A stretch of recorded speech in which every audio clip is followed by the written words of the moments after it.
ચાલો, શિવનું ધનુષ કોણે ભાંગ્યું? હું કાલ નહોતો આવ્યો. તને નથી ખબર? નહીં, હું આવ્યો જ નહોતો. 2 દિવસ થયા તો હું અમથો નથી આવતો. સારું, બે જા, તું ઊભો થા. શિવનું ધનુષ કોણે ભાંગ્યું? મારાથી બોર્ડમાં લખવાની શોખ નથી ભાંગતી.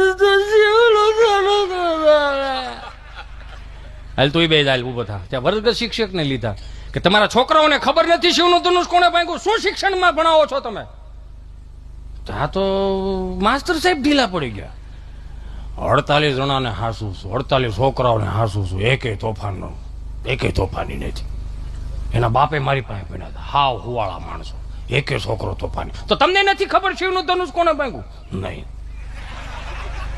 ઈ લઈને સીધા હેડ માસ્ટર પાસે ગયા કે તમે શું કરો છો? શિક્ષકોને નથી ખબર શિવનું ધનુષ કોણે ભાંગ્યું, વિદ્યાર્થીઓને નથી ખબર શિવનું ધનુષ કોણે ભાંગ્યું, તો તમે કરો છો શું? હું તો વિચાર કરું છું કે અમારી નિહાળે શિવનું ધનુષ લાવ્યું કોણ? હું તો એ વિચાર કરું. એ જોયા જેવું. તો તમને નથી ખબર? નથી ખબર તો નથી ખબર. તો સરપંચ પાસે ગયા.